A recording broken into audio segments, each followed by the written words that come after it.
Hey everybody, welcome to my channel. It's Hair to Stay by Ms.E.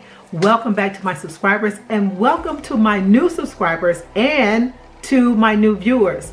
Listen, I am so excited. My last few videos have been 27piece. Now I've used 27piece before. My challenge is to make a custom made 27piece wig. I added a little splash of color. I was over the 27piece hair because they kind of all look alike. You know, they kind of come pre-made, you know what I mean? You just put it together. It's like a puzzle. You just put it together, put the pieces together. But listen, I'm going to show you how to make it your own. I always tell people all the time, you can watch a video or you can get ideas from other people when you're making a wig or when you're doing anything, but always make it your own. Add a little bit of your personality, add a little bit of your style to it and make it your own so that it doesn't look like somebody else's wig. Okay, really modern, really fashion forward. Let y'all look at the back. Look at that. Look at that. Would you look at that tapered look? Did y'all see that tapered look in the back? This wig fits like a glove. Do you hear me? It fits like a glove. Y'all, I'm so excited. Y'all can tell that I'm excited, right? I'm excited about this wig. But listen, if you love lace, don't tune me out because I'm coming back with the lace, but I just want to give you a variety, okay? Just want to give you a variety. And just look at all that you can do with this, okay? So now let's go back to the mushroom look. Hold on one second. Y'all look at this. I just shook this wig. And I must say that it's all in the cut too. So I'm gonna show you how I cut it. Just really simple, really simple. So look, now I'm back at the mushroom look. You know, the mushroom is making a comeback. And I'm so glad because I love it. I could talk all day about it, but you know what, it speaks for itself. Let's get into the video. So I'm starting making my markings in the nape section using my crayon, and I am making the markings a 1/2 inch apart. And as I proceed up to the middle of the head, as you can see here, I am making them a whole inch apart. And the reason being is because in the nape, I need the hairs to be closer together. So when I start tapering it, you won't be able to see the tracks because it's much fuller in the nape area. I also use the crayon because the crayon stays on the whole entire time while you're marking, but as soon as you shampoo it out, the crayon comes out. You won't see any crayon markings when you're done. So right here I am taking my markings and I'm making 2 straight pieces across, and I'm going to prepare for my circle that I'm going to make to get ready to add on my closure. Now in my last video I did not show the process of actually sewing the closure on, but I'm going to show you in this video how I actually sewed this closure on.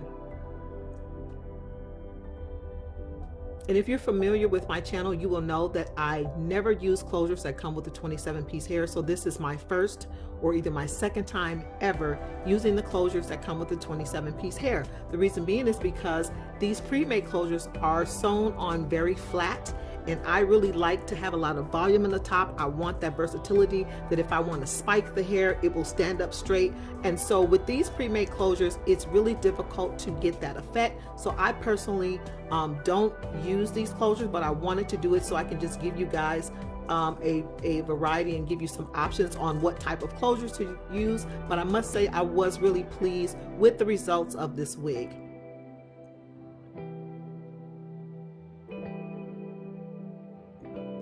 So I'm going to be using my bump hair, which is comparable to the 27piece hair that you will find in your beauty supply store. I did get this hair from a vendor and I bought it in bulk that I got overseas, or I had shipped to me from overseas. And so I am going to start with the shortest piece. I am going to start stitching, and I'm going to back stitch once or twice so that the hair is secure. Also, when I'm done sewing each track, I also back stitch as well.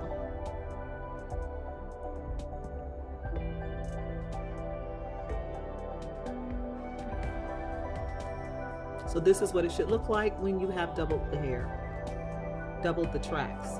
So I'm going to go ahead and sew on the first piece to the first line that I have created, and I'm going to do that as I move up the head until I get to the point where I'm going to add on the closure.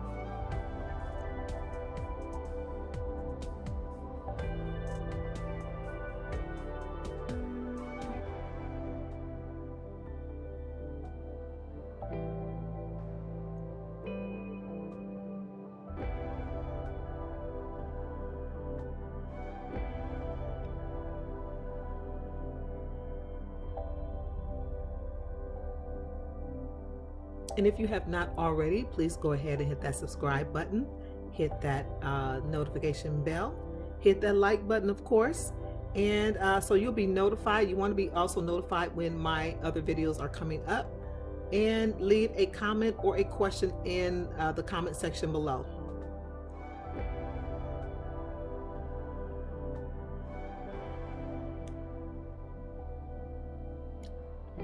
So I'm moving towards my second largest piece, and then I'll move up to the largest piece, and I'm going to just fast forward a little bit and start adding my red accent piece. I will also double these tracks as well. And as you can see, I've put on my first red piece. I did put a black track before I added the red piece, and then I added 3 red tracks back to back so that it's really thick. So I'm going to prepare to now hand sew on my closure. Now everything that I hand sew will also be reinforced with the sewing machine.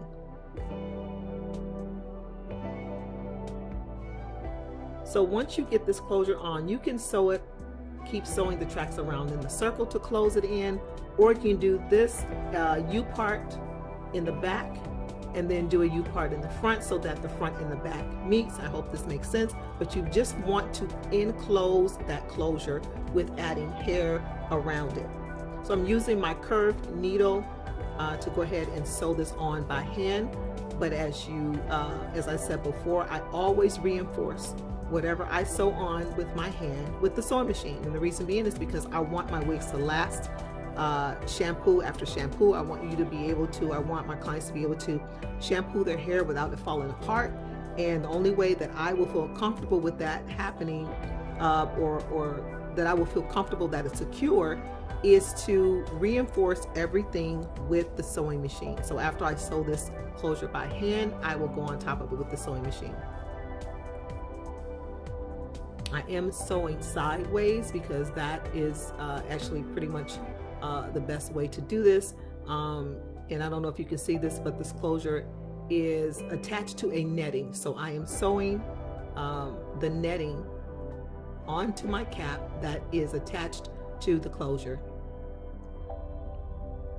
So this is a finished product, and I'm pretty much pleased, very excited about the results. And as you can see, the closure is laying flat just like I love it. And just want you guys to make sure you stay tuned for part 2, where I will show you how I cut and style this wig. Make sure you turn on your notifications so you'll be notified. This part 2 is going to be available in a week, so make sure you turn on your notifications, make sure you subscribe. And I'm so excited that you guys stayed with me through the finishing of this video, and I look forward to seeing you in the next one.